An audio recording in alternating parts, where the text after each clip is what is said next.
WTOC TV, the Southeast News leader.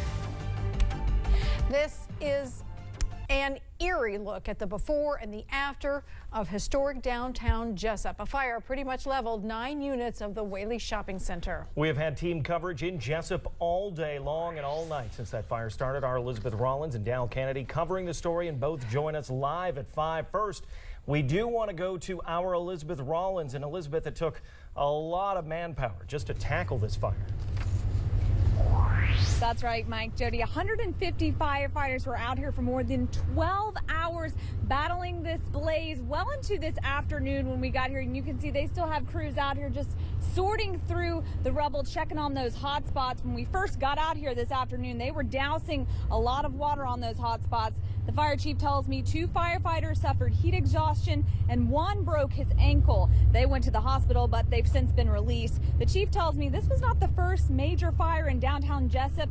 Back in the 1980s, the other half of this shopping center burned to the ground from an electrical fire. The chief says these old buildings just are like fuel to the fire. Well, the type of lumber and the building material that was used is a lot of tar and asphalt in the roof. And a lot of the open attic spaces in that type of construction, once it gets in it, it just creeps along and just pulls itself through the whole entire building. And I want to show you just how close this fire came to the new building. This is the new building. This is where they were able to stop the fire. Just a little bit of the facade there was damaged, but the newer building was saved. Now, coming up on the news at 6, there was a pet store involved. It completely damaged. A lot of folks have been asking, how are those animals doing? They were able to save some. We have that all new at 6. Reporting live in Jesup, Elizabeth Rollins, WTOC News. Well, that fire, it was massive. It was all hands on deck in an effort for the firefighters to get out there. A total of 8 city and county fire departments responding to it, including Long County, Nahunta, Jesup, Wayne County, Hinesville, Glenn County, Brunswick, and Fort Stewart. Firefighters all out there on the scene. And the fire crews were trying to save several small local businesses with loyal customers. Plenty of those customers came out today to see what happened. Bureau Chief Dal Kennedy is joining us now live from Jesup. So, Dal, you talked with some of them. And in an area like that, how badly will this hurt the downtown? Jody, one word: devastating. Take a look at some of this to see for yourself. Now, these storefronts aren't just shops or businesses. The people I talked to, they pointed across the street at one spot or another and referred to the owner more than the store. It hits this close-knit community especially hard, but they are already looking for ways to help them. Come to you? I do worry about them because, I mean, this is their livelihood. I mean, this is how they I mean, they don't have another job to go to. This is their job. We're going to bring the labor department in, and we're going to talk about rebuilding and restarting the little mom and pop businesses. And that's basically what all of them were. You think about this, it is more than just these individual businesses. On top of that, this is the heart of Jesup, the heart of Jesup's downtown. If we can come back to me live, Ricardo, show a little bit. You see these crosswalk islands right here, the brick pavers all the way down this street. This was recently redone streetscape to beautify downtown, bring folks down here. All of that's going to have to be brought back up. Another thing, this would be the heart of Archfest each year, the festival downtown Jesup, and then each Christmas, each December, Santa Claus would be right here in this spot meeting the kids after the Christmas parade that came through here. So it's a moral blow to this community, but these folks are promising they're going to come back. Coming up tonight on The News at 6, we're going to hear from the woman in charge of one of these shops. It's not a for-profit business, but there are a lot of families that are coming from tough situations that depend on that store. That's where they believe the fire started. You're going to hear from her and how they're going to rebound and how you can help them as well. Coming up tonight on The News at 6. All right, thanks to Dal and Elizabeth. Live at 5, we have received a lot of pictures from this fire in Jesup, and you can find a slideshow of viewer photos showing the flames as well as the pictures of firefighters battling the blaze. And if you have pictures to share, send them to us at pics@WTOC.com or go to WTOC.com and click on the Send It to 11 tab. As you know, it's been a violent summer in the Savannah area today. Savannah-Chatham Metro Police speaking out on the recent rash of shootings. 24 people shot over the past month. 2 have died. Live at 5, our Connie Cooper joins us live from Savannah-Chatham Metro headquarters. And Connie, the department's top brass remarkably forthcoming about these investigations. Very forthcoming, going through them one by one with us. They say they do not believe these shootings were related. So what sparked the violence? Well, the motives behind this violence as varied as the locations in which this all happened. The violence spread out across Savannah, but was concentrated mostly in the Central Police Precinct. Police say that in half these cases, the suspect and the victim knew each other before the shooting. They say that 3 of the shootings were self-inflicted and accidental. 3 more of the shootings, police say, were drug-related, but perhaps most concerning to police, 2 men were shot in robberies. We follow every one of these things very intently. The police department is just as frustrated about these shootings as anyone else is. We're very upset that they have taken place, and we're doing everything that we can possibly do. Here's one more metric police threw out. They said that about a quarter of these cases, the suspect and the victim said they would not identify the suspect, completely refused to cooperate with police. Coming up on the news at 6, I'll let you know what police are doing to combat this tide of violence. Reporting live at Barracks, Connie Cooper, WTOC News. Beaufort County Sheriff's deputies are investigating the 4th bank robbery in 6 weeks. Today, 2 men robbed the BB&T Bank on Ladies Island, but that all started really on June 4th, when someone robbed the Regions Community Bank on Ladies Island, and then a week later, someone robbed the Atlantic Community Bank on Hilton Head Island, and 2 weeks ago, someone robbed the bank in Bluffton. Live at 5, our Low Country reporter Jonathan Burton is joining us from BB&T. So, Jonathan, no one was injured today, but this robbery interrupted plans for a lot of people, especially those who had to go to the businesses behind the bank. That's right, Jody. Now, when deputies arrived here, they got here quickly. And when they arrived, they closed off this entire area. No one could get in or out of the bank area, but also the businesses back here, no one could get back there either. Spoke to a guy who came from Columbia to go to the eye doctor, and he almost missed his appointment. I know I better not have to reschedule this again because I've had to reschedule once before. He drove 2 hours from Columbia to see his eye doctor today. He almost missed the appointment because 2 men robbed this BB&T bank this afternoon. His doctor's office is behind the bank. The Beaufort County Sheriff's deputies blocked the entire area off for about an hour. And just like Benji, multiple people were either forced to wait or sitting back home. What is that? This people's crazy. I could not believe it. These are surveillance photos of the 2 men. Take a good look at them. Deputies say they're black males, about 5'7", 6 feet. One was wearing a white baggy shirt with dark baggy pants. The other was wearing a black baggy shirt with dark baggy pants. And they both had their faces covered with what looks to be like 2 T-shirts. Unfortunately, this robbery doesn't come as a shock to many, not even Benji, who drove from Columbia. And what was your first thought when you got here and you couldn't get back to your doctor's appointment? There must have been another robbery in Beaufort since, I've been hearing about other stuff that's been going on. The good news here, though, Benji did make it to his eye doctor appointment. Now, all of the robberies that have been going on over the past couple of weeks, they're not the deputies have not connected them yet, or not even sure if they could be connected, but they're still investigating all of them. If you have any information, you're asked to call Beaufort County Sheriff's Office or Crime Stoppers with that information. Now, the 2 guys involved in this robbery today, they made off with cash, not sure how much because investigators haven't released that. Reporting live on Ladies Island, Jonathan Burton, WTOC News. Also in the Low Country, the Beaufort Police Department asking for your help identifying this man. They say he left the Walmart in Beaufort without paying for $175 worth of fishing gear yesterday. Police say when he was confronted by an employee, he ran from the building and jumped in his red 4-door car, seen right there in these surveillance pictures. Started out a little cloudy today, but then the sun came out this afternoon. We want to check in with First Alert meteorologist Pat Prokop. And very pleasantly warm weather conditions across the area today. The regional radar summary from the First Alert radar system is showing just a few sprinkles in and around the Hampton County area at this time, but most of the region under dry weather conditions now, and we're going to stay dry for the rest of the night and throughout the day tomorrow. Let's take a look at those temperatures at the moment, and those values are in the lower 90s. Well, Swainsboro, 95 degrees, along with Waycross at the hour, but 89 in Hinesville, 90 at Hardyville and Hunter Army Airfield, and 86, though, on St. Simon's Island.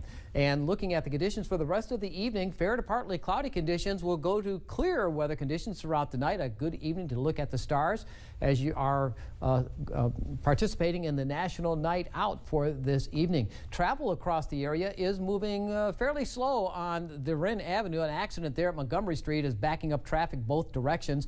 Also, US 80 accident just reported at Dean Forest Road and US 80, so try to avoid those areas. Well, I'll be back to talk more about Where's Bertha and the rest of the First Alert forecast coming up shortly. Jurors in the deadly salmonella trial ongoing in Georgia hear from the first witness who had direct contact with two of the defendants today. A Food and Drug Administration investigator testified about what she found inside the peanut plant near Albany. Live at 5, Wright Gazaway is at the federal courthouse with the latest. Yeah, after the CDC traced back the salmonella outbreak to King Nut peanut butter made in Blakely, FDA investigator Janet Gray was sent to the plant. She says plant officials hindered their investigation by holding back what they knew about the salmonella testing. More than 3 during that process, Gray explained a diagram that she had drawn while investigating PCA's manufacturing practices. It was the jury's first look inside the plant. Gray was told that Stuart Parnell and Mary Wilkerson would know about positive tests. It was the first time Wilkerson has been directly brought up in the case. Defense lawyers will get a chance to question them tomorrow once the prosecution finishes. Now, Lightsey's family, who was mentioned by the FDA investigator quite often today, his family was in the courtroom in anticipation that he will be called to the stand sometime tomorrow. For the Raycom News Network, I'm Wright Gazaway. Well, you know, if you live in Savannah, you may know about some areas that flood. There are several issue areas. And the city officials trying to deal with that. Alyssa Hyman will be live at 5 with information on how you can be a part of a public discussion on flooding problems. Thanks for watching WTOC TV, the Southeast News Leader. This is the news live at 5. Well, the city of Savannah is asking for your help in identifying some flooding areas around the city. They're going to be hosting 3 public meetings to gather information, and they would like to hear from you. Live at 5, the first meeting at the WW Loss Community Center is going to get underway in just about an hour, and our Alyssa Hyman is joining us from there live. Hopefully, Alyssa, this is going to be a two-way street where the city's going to learn some things, and also residents are going to get some information as well. Well, absolutely, Jody. It's really a two-parter. First, the city will be able to learn about problem areas they may not have been aware of and then be able to address those issues.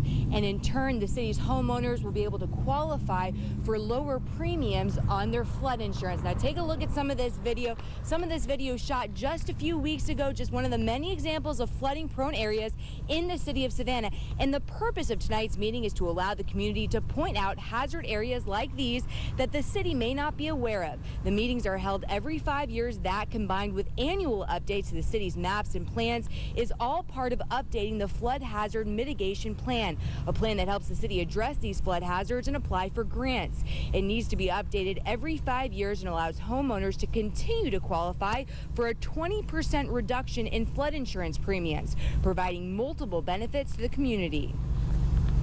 It rewards the citizens because they get discounts in flood insurance, but also it makes your community more resilient because you're doing above and beyond what's required. So instead of just building a slab on grade, you're now building up of 1 foot or 2 foot or 3 foot up off the ground. All right, so like we said, the first of these 3 meetings starts tonight at 6 o'clock here at the WW Law Community Center. There will be a meeting Wednesday and Thursday as well, and if you can you can also find this information on our website, WTOC.com. Reporting live in Savannah, Alyssa Hyman, WTOC News. Well, the person who frauded and embezzled millions of dollars, then went on the run, faking his own death, Aubrey Lee Price, giving interviews from federal prison. We're going to find out what he had to say about faking his death, hanging out with prostitutes, and going by the alias of Gator. And taking a live look outside from the WTOC B&D Burgers downtown Skycam, meteorologist Pat Prokop's coming up with your forecast. Breaking news and live at 5, it looks like we have another Edward Snowden situation going on out there. The federal government says there is a new leaker exposing national security information. Now, this after there was a story published today in The Intercept really talking about terrorist databases in the United States. Now, the government officials try to work to find this new mole. At the live desk, Wendy Redmond, WTOC News.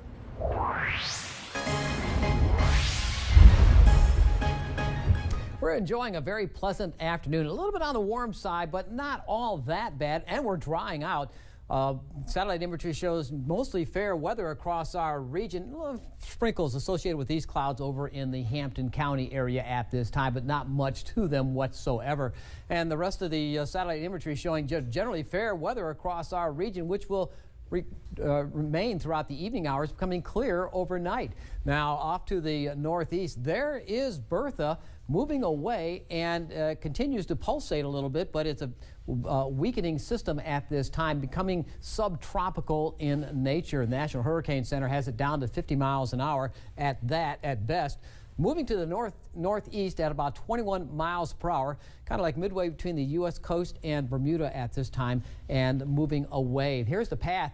Interesting path because it takes it across east of the U.S. coast and maritime provinces of Canada, and takes it all the way across the North Atlantic into southern England, not New England, southern England by Sunday with about 35 mile per hour winds. Not a big storm, but a storm nonetheless, perhaps for the British Isles.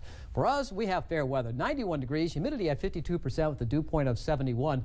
The heat index at the moment at 98 degrees, the high so far today at the current temperature of 91. And across the region, we're seeing those low 90s in Beaufort, Hilton Head, Hunter Army Airfield, 88 though at Brunswick. Off to the west, those temperatures are hot, 95 at Swainsboro, Waycross, 94 at Hazelhurst. Looking at the photo from Darien, taken by, we don't know, but it's a nice looking picture. It looks like a sunrise view off the coast of McIntosh County there at Darien and the Altamaha River. Nice colorful clouds there illuminating by the rising sun. Send your pictures with your name to pics@WTOC.com. Future Max is showing fair weather throughout the remainder of the evening hours. Things are looking very good for tonight and tomorrow. We'll have mostly sunny weather conditions with lower humidities. The conditions for tonight, fair and pleasant, low 72 degrees, calm winds. Tomorrow, 95 degrees, but with respectable humidity values, we won't see much of a heat index for tomorrow. The heat index will be about the same as the air temperature, 95 for the high, 97 on Thursday, 94 on Friday. Slight increased chance for thunder showers, but a much better chance for showers and thunderstorms Saturday and Sunday, with those temperatures in the upper 80s with a 40% probability of the precipitation. But the conditions for the weekend calls for the thunder showers mainly in the afternoon, so the morning activities should go along without a hitch. All right. Thank you, Pat. Well, new details on Aubrey Lee Price. You'll remember he's the South Georgia banker out of Montgomery County near Vidalia, now serving time in federal prison for embezzling millions of dollars. Well, he recently gave an interview to Esquire in which he revealed he had been working for a South American drug kingpin and took part in cage fighting.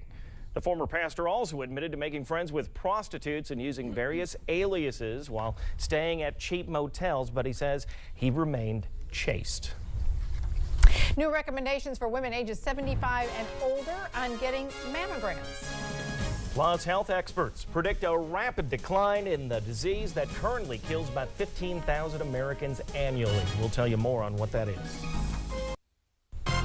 The second American Ebola victim now in Atlanta. We're going to show you how the second patient is doing and recovering this afternoon. Plus, children around the area are going back to school, but are they ready? Our Tim Guider explains how parents can help reset their children's clocks.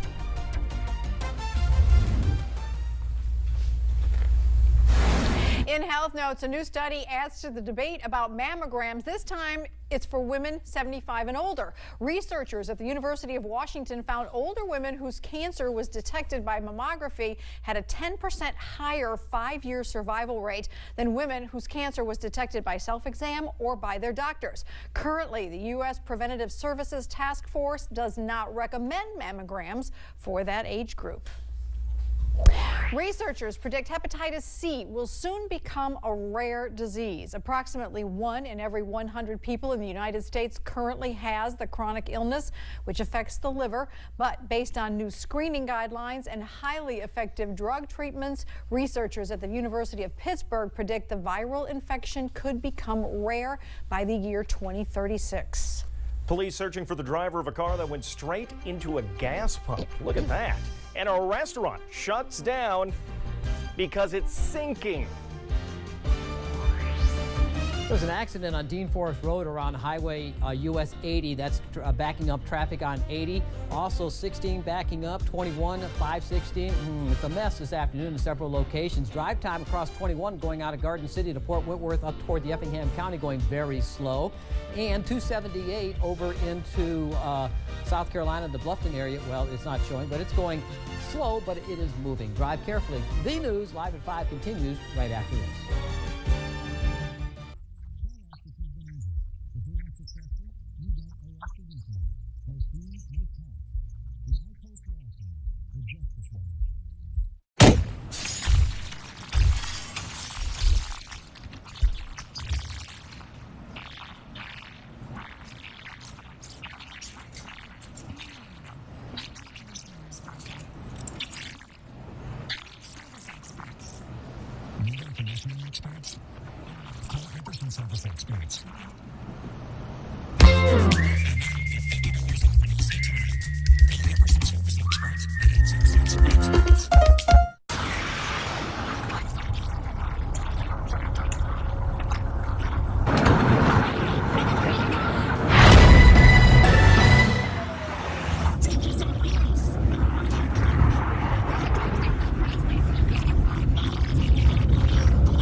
Check this out, caught on camera. Yeah, car slamming right into a gas pump at a Cincinnati gas station. Ow. Didn't look like it didn't slow down at all, bursting into flames. Cops say they don't believe the driver was hurt because when they showed up, no one was in the car. A barge that once housed a popular restaurant is sinking into the Ohio River in Kentucky. Jeff's Ruby's waterfront restaurant closed in 2011. It was hit by other barges and it broke from its mooring and floated downriver. An investigation underway after a dead body is found at a children's playground. We're going to show you where this happened in Georgia. Plus, it's National Night Out. Our Ben Williamson will be live at 5 with how you can take part.